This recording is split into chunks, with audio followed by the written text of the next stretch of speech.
سلامات كرات نايتشالنا تقاتلتي نايلو معند فيلمنا بغلسن برتو سميتين استمالا بدعم حارف ناي تايلاند فيلميو تاريخ إذا فيلم بزعوا زين استوالت ناي أوتيزم ساقم زلوا قندما كا فيلمتات مرأي بيشا حدا زقرم ناي قلستو زلمالت قواليو أدياب كانسر مسحاممت زين نتندي أزقبوا ناي عدا قنزب المئكامن حكمنا أن مشفانن كابررتي كاب زلوا عوي فرح جميرة كسامستوج أكانت غانغسترات زقبر ناي هوة الموتن كالس تقدم زين نسألاتها بخمي تسعرهم اتم سبوا زنورة ناي عامتات نافقتك بخمي يزازم المرأي اسكا موداتا زي فيلم ساي بحوار زنحو كلمي قنا چالنا سابسكرايب مقوار كي ترسعوهم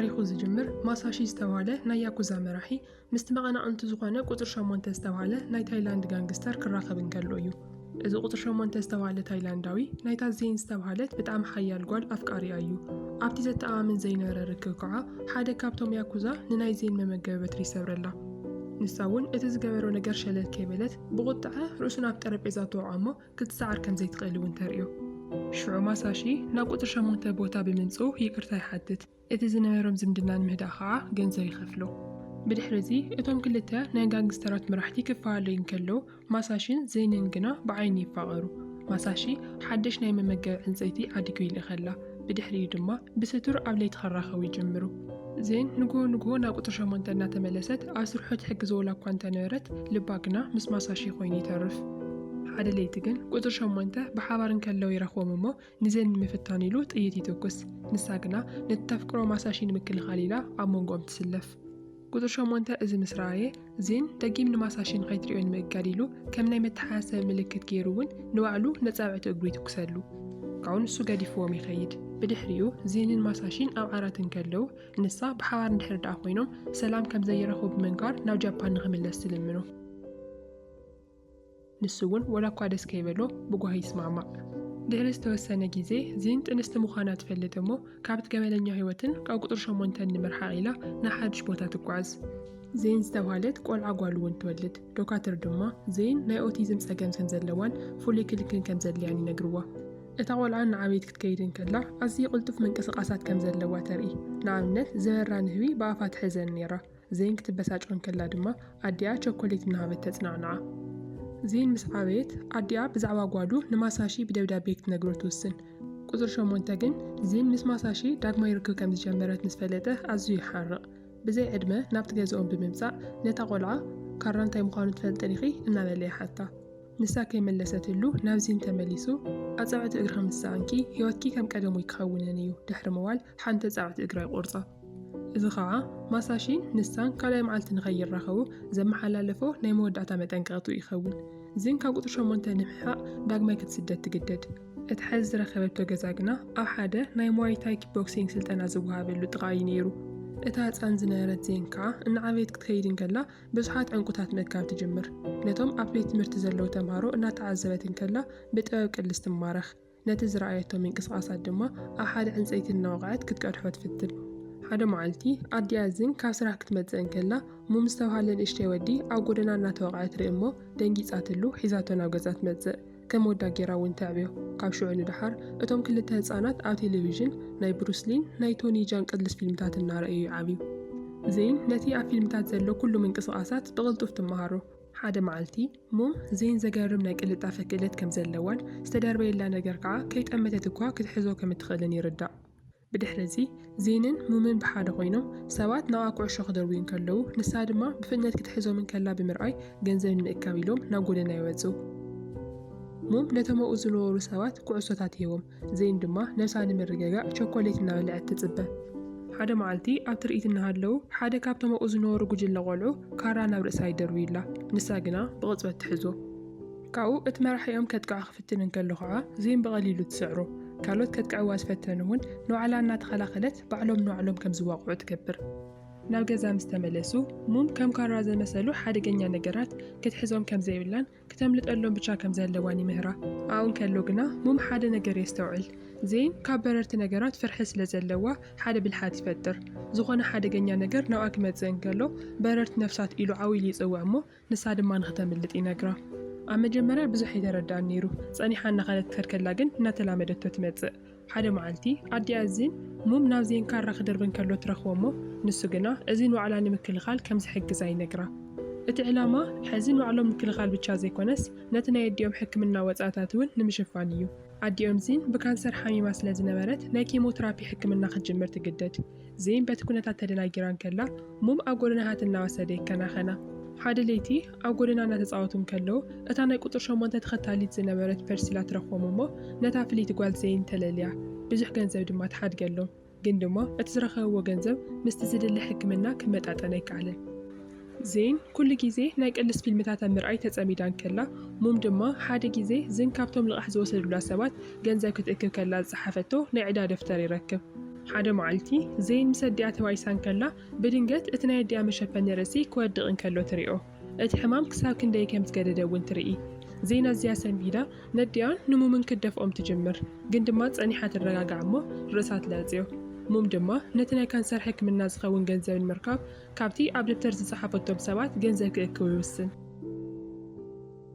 ኣብቲ ቀዳማይ ሙከራ ግና ናብቶም ናይ ገበነኛታት ቦታ ምስ ከዱ ብሓይሊ ተሰጊጎም ይወፁ እቲ ታሪክ ሕዚ እናኸበደ ይኸይድ ዜን ነዲኣ ንምድሓን ክትብል ነቲ ዝተምሃረቶ ናይ ቅልስ ጥበብ ተግባር ክተሪኦ ትግደደላ እቶም ዕዳ ዘለዎም ገበነኛታት እውን ብቐሊሉ ገንዘብ ዝህቡ ይመስሉን እቶም ኣብቲ ፋብሪካ ዝነበሩ ሰራሕተኛታት ልዕሊ ዓቕሞም ስለ ዝኾነቶም ዜን ንኩሎም ተባረሮም ከም ብሩስሊ ዓዊላ እናፀውዐት ድማ ትቃልስ ሓደ ካብቶም ሰራሕተኛታት ብእግሪ ወቂዓ ናብቲ በረድ ዝሰብር መሳርሒ ትድርብዮ እቲ ሓላፊ ድማ ካብ ድሕሪት መፂኡ ብምስጢር ከጥቃዓ ምስ ፈተነ ዜን ከይተረድኣ ብጌጋ ትረግጾ እሞ ንሱ ይወድቕ እቲ ሓላፊ ናይቶም ሰራሕተኛታት እቲ ገንዘበይ ከም ዘሎ ክነግራብ ዘይኽእለሉ ኩነታት ስለ ዝነበረ ዜን ባዕላ ኣልሻ ትረኽቦ ነቲ ገንዘብ ሒዛ ከዓ ናብ ሙም ምስ ተመለሰት ግን ብድኻም ትወድቕ እዚ ፍጻመ እዚ ናብ ተኸታታሊ ምስ ገበነኛታት ዝግበር ግጥማት ይመርሓ ንጽባሒቱ ድማ ዜን ካብቶም ካልኦት ዕዳ ዘለዎም ሰባት ብሓይሊ ገንዘብ ክትመልስ ትግደድ ኣብቲ ዝቕጽል መዓልቲ ኣብ ሓደ ዓብዪ መኽዘን ዘለዉ ኩሎም ሰራሕተኛታት በቲ ካብ ፊልምታት ዝረአየቶ ቲዮሪ ተጠቒማ ንኩሎም ትስዕሮም ሙም ድማ ኣብ ጎኑ ኮይኑ ይሕግዛ ነይሩ ኣብ መወዳእታ ነቲ መራሒኦም ሓዊሱ ንኩሎም ወዲቓ ነቲ ገንዘብ ትወስዶ በዚ ዝረኸብዎ ገንዘብ ድማ ነታ ኣብ ሆስፒታል ዝነበረት ኣዲኦም ዚን መድሓኒት ገዚኦም ናብ ገዛ ይመልስዋ እሞ ብሓባር ከዓ ጽቡቕ ግዜ ይሕልፉ እቲ ቐጻሊ ዕዳ ዘለዎ ሰብ ግና ንዜን ዓብዪ ፈተና እዩ ዝኾና ምክንያቱ ንሱ ብዙሓት ሃመማታት ኣብ ዘለውዎ ናይ ስጋ መሸጢ ቦታ ይሰርሕ ዜን ድማ በረርቲ ነገራት ስለ ትፈርሕ ኣዝያ ትስንብድ እሞ ሙም ናብ ገዛ ይመልሳ በታ ለይቲ እቲኣ ግን ንበይና ነቲ ፍርሒ ገጢማ ነቶም ሃመማታት ክትገጥሞም ትውስን ብጽባሒቱ ዜን ካብ በረርቲ ትከላኸለሉ ናይ ገጽ መሸፈኒ ጌራ ናብቲ ዕዳጋ ትምለስ ግን ድማ ነቲ ሓላፊ ክኸፍላ ምስ ሓተተቶ ዕሸሽ ኢልዋ ብዙሕ እውን ከይተገደሰ ገዲፍዋ ይኸይድ ሽዑ ዜን ባዶ ኢዳ ክትምለስ ስለ ዘይደለየት ብፍርሒ ደው ኢላ ትተርፍ ብሃንደበት ግን ሓንቲ ዝሞተት ሃመማ መፅያ ጥቓ ርእሳ ትሓልፍ ሙም ድማ ነቶም በረርቲ ክከላኸለሉ ዝኽእል ሓደ ኣቕሓ ሒዙ ናብኡ ይኣቲ ሽዑ ክልቲኦም ኮይኖም ባእሲ ይጅምሩ ንሱ ነቶም ሃመማታት ይጥቀአላ ዜን ድማ ነቶም ዓበይቲ ሰብኡት ብጥበብ ትስዕሮም ሓደ ካራ ናብ ኣም ዝተደርበየ ካብቲ ካራ ኣምሊጣ እቲ ካራ ተመሊሱ ኣብ ደረት እቲ ዝደርበየ ሰብ ይትከል ን10 ደቂቕ ዝኣክል ኣብቲ ዕዳጋን ዘለዉ ኩሎም ሰራሕተኛታት ድሕሪ ምስዓራ ኣብ መወዳእታ ተሪፉ ዝነበረ ሰራሕተኛ እቲ ካራ ኣብ ደረቱ ዝተተኸለ ብቻ እዩ ነይሩ እቲ ሓላፊኦም እኳ ዜን ካብ ሓደ ዝተሰደደላ ናይ ኩናት ጦር ምስ ኣምለጠት ብናይ ባዕሉ ሰብ ክቕተል ንእሽተይ ተሪፍዎ ነይሩ ግን ድማ ወላ እኳ ስጋኡ ተዘይተነኽአ ንድሕሪት ከስሕት ክብል እንከሎ ኣብቲ ሽንካር ተሰኪዑ ይተርፍ ሕዚ ንዜን ክቐትላ ዝኽእል ሰብ የለን ማለት እዩ ካብቲ ዝተዓረቶ ሓላፊኦም ከይዳ ከዓ እቲ ዝግባእ ገንዘብ ወሲዳ ምስ ሙም ናብ ገዛ ይምለሱ ብኻሊእ ገጽ ድማ ቁጥር 8 ዜን ነቲ ዕዳ እናኣከበት ምዃና ካብቶም ዝተሰዓሩ መራሕቲ ጋንጊ ይሰምዕ ንሱ እውን ከማ ዓይነት ናይ ቃልሲ ክእለት ዘለዎ ኦቲስቲክ ዝኾነ ተቓላሳይ ከም ዘለዎ ድማ ንርኢ እቲ ቁጥር 8 ዘዳለወ ተቓላሳይ ስሙ ቶማስ ይበሃል ብኻሊእ ገጽ ድማ ሙም ካብ ሆስፒታል መድሓኒት ክወስድ እንከሎ ሓደ ሽሙ ዘይተጠቐሰ ሰብ ናይ ቾኮሌት ውህብቶ ይህቦ እሞ ንዜን ልምምድ ኣብ ትገብረሉ ግዜ ይህባ ኣዲኦም ዜን ከዓ እቶም ክልተ ቆልዑ ብድሕሪኣ ኮይኖም ገንዘብ ክእክቡ ከም ዝጸንሑ ትርዳእ ግን ድማ እዚ ዘሰንብድ ነገር ኣብ ውሽጢ ናይ ቾኮሌት ሳንጣ እታ ተቆሪፃ ዝነበረት ኣጻብዕቲ እግራ ከም መጠንቀቕታ እያ ተላኢኻላ ነይራ ንሶም ቾኮሌት መሲልዎም ነቲ ሳንዱቕ ክኸፍቱ ከለዉ እቲ ዝጸንሖም ግና እታ ኣጻብዕቲ እግራ ብጣዕሚ ጸሊማ እዩ ነይሩ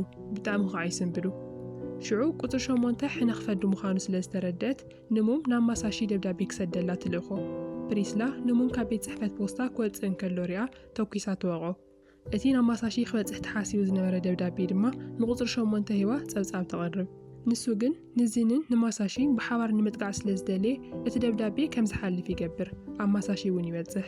ድሓር ማሳሺ እቲ ደብዳቤ ምስ በጽሖ ሓደ ካብቶም ሰባቱ ንክሕግዞም ኢሉ ይልእኽ። ግን ድማ ሕዚ እውን እቲ ልኡኽ ናብ ገዝኦም ምስ ከደ ኣብኡ ይረኸቦምን።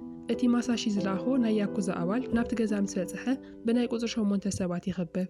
ግን ድማ ተሓቢኡ ጸኒሑ ብሃንደበት ብሽጉጥ ነርባዕቲአን ቀቲሉ ንሓላፊኡ ማሳሺ ጸብጻብ ይህብ። እቲ ናይ ያኩዛ ኣባል ንሓላፊኡ ጸብጻብ ሂቡ ከይወድእ እንከሎ ፕሪስላ ብድሕሪት መጽያ ትኩሰሉ ኣብኡ እንከሎ ከዓ ትቐትሎ። ኣብቲ ሰዓት ማሳሺ ንስድራ ቤቱ ክብል ባዕሉ ኢዱ ከእቲ ከም ዘለዎ ይርዳእ እሞ ካብቲ ጉጅለ ያኩዛ ይወፅእ። እዚ ነገር ከዓ ነቲ ሓላፊኡ ብጣዕሚ ይሕዝኖ። ኣብቲ ነደንጓልን ድማ ሙም ክሳብ ሕዚ ስለ ዘይተመለሰ ተጨኒቐን ናብ ስልኩ ይድውላ። ግን ድማ ሕድሕድ ዝተደወለ ስልክ ትምልሶ ከዓ ፕሪስላ እያ ነይራ። ዚን ብቁጥዐ ንሙም ንምድሓን ኢላ መፍትሒ እውን ንምርካብ ምስ ዜን ኮይና ናብ ቁጽሪ 8 ትኸይድ። ሽዑ ትርክቦም ናብ ባስ ይቕየር። ቁጽሪ 8 ሙም ብህይወት ከም ዘሎ ኣብ ከብድ ብቻ ከም ዝተወቅዐ ይነግራ። ሽዑ ቃልሲ ይጅምር። ቁጽሪ 8 ንዜን ኣብ ማእገራ ይትኩሰላ። ዜን ድማ ነታ ሽጉጥ ካብ ኢዱ ትምንጥሎሞ ናብ ደገ ወፅያ ምስቶም ኣባላት በብሓደ ብኢዳ ትቃለስ ትጅምር። ኣብ ላዕሊ እቲ ህንፃ ኮይና ነቶም ጉጅለ ብጥበብ በብሓደ ትስዕሮም። እቲ መራሒኦም ድማ ብናይ ብርኪ መጥቃዕቲ ተሳዒሩ ይወድቕ። ዜን ነታ ሽጉጥ ኣልዒላ ብምትኳስ ንፕሪስሊ ትቐትላ። ግን ድማ ዜን ጓላ ናብ ቅድሚ ዲያ ቅድሚ ምብፅሓ ቁጽሪ 8 ንዜን ከም መፈራርሒት ገይሩ ይሕዛ። ዜን ናብ ዲያ ትቐርብ። ግን ድማ ብሃንደበት እቶም ብዙሓት ተቓለስቲ ንሓላፊኦም ንምክልኻል ኢሎም ይመፁ። ዜን ነቶም ብዓሰርታት ዝቑፀሩ ተቓለስቲ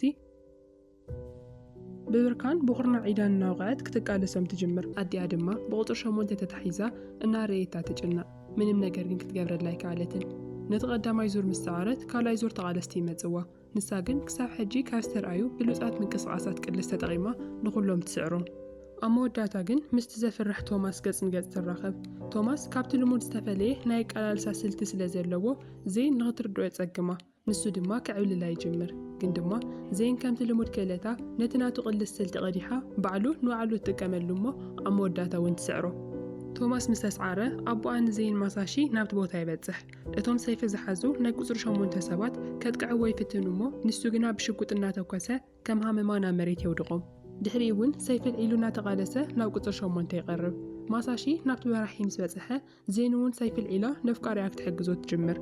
ኣብ ማእኸል እቲ ባእሲ ዜን ንፍቃሪኣ ማሳሺ ንምክልኻል ካብ ቁጽሪ 8 ብዝተሰንዘረላ ናይ ሰይፊ መጥቃዕቲ ብኣካላ ትቕበሎ።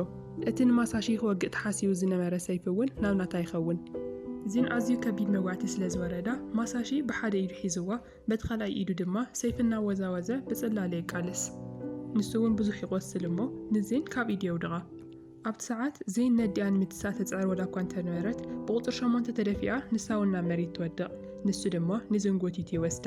ማሳሺ ተረፍ ሓይል ተጠቒሙ ንእሽተይ ተወሳኺ ሰባት ምስ ቀተለ ብሰንኪ መውዳእቱ ናብ መሬት ይወድቕ። ዜን ነቲ ናይ ኣቦኣ ናይ ሰይፊ ቅልስ ክእለት በምሮኣ ዳውንሎድ ከም ዝገበረቶ ተገንዚባ ትትስእ። ክልተ ገባብ ሰይፊ ሒዛ ድማ ነቶም ናይ ቁጽሪ 8 ሰባት እናሰዓረት ትቕጽል። ኣብ መወዳእታ ድማ ምስ ቁጽሪ 8 ብቻ ትገጥም። ቁጽሪ 8 ንዜን ሒዝዋ ናብ ላዕሊ ምስ ወፀ ዜን እውን ደድሕሪኡ ትከታተሎ። ክትኩሰላ ምስ ፈተነ ድማ ሞም በረርቲ ነፍሳት ኢሉ ዓዊሉ ይዛረብ እሞ ንሳ ድማ እቲ ሓደጋ ከም ዝመፀ ተረዲእዋ ብቕልጣፈ ተምልጥ። ቁጽሪ 8 ክሰዓር ከም ዝኽእል ስለ ዝፈለጠ ክሃድም ይፍትን። ኣብ መንጎ ህንፃታት እናዘለለ እንከሎ ዜን ሕዚ እውን ግን ኣይተፋትሐቶን። ደድሕሪኡ እናኽትከታተሎ። እቶም ነበርቲ ናይቲ ከባቢ እናተዓዘቡ እንከለዉ ድማ ዜን ንቁጽሪ 8 ሒዛ ክትቅጥቅጦ ትጅምር። ግን ድማ ተወሳኺ ናይ ቁጽሪ 8 ሰባት ዳግማ ኣብኡ ይበጽሑ። እዚ ታሪክ ናብ ኣዝዩ ስምዒታዊ ደረጃ ይበጽሕሎ። ዜን ነዲኣ ንምድሓን ዘርኣየቶ ትብዓትን እቲ ሙም ዝተጠቀመሉ ብልሓትን ብጣዕሚ ዘጠንቕ እዩ። ዜን ነቶም ተወሳኽቲ ዝመፁ ገበነኛታት ሓደ ብሓደ ካብቲ ህንፃ እናደፍአት ተውድቖም። ድሕሪ ነዊሕን ከቢድን ቃልሲ ዜን ኣብ ኩሉ ግጥማት ትዕብልሎ። ነቲ ንነዊሕ ግዜ ተኸታቲሉ ዘሸገራ ተቓላሳይ ድማ ካብቲ ናሕሲ ናብ መሬት ብምድርባይ ትቐትሎ።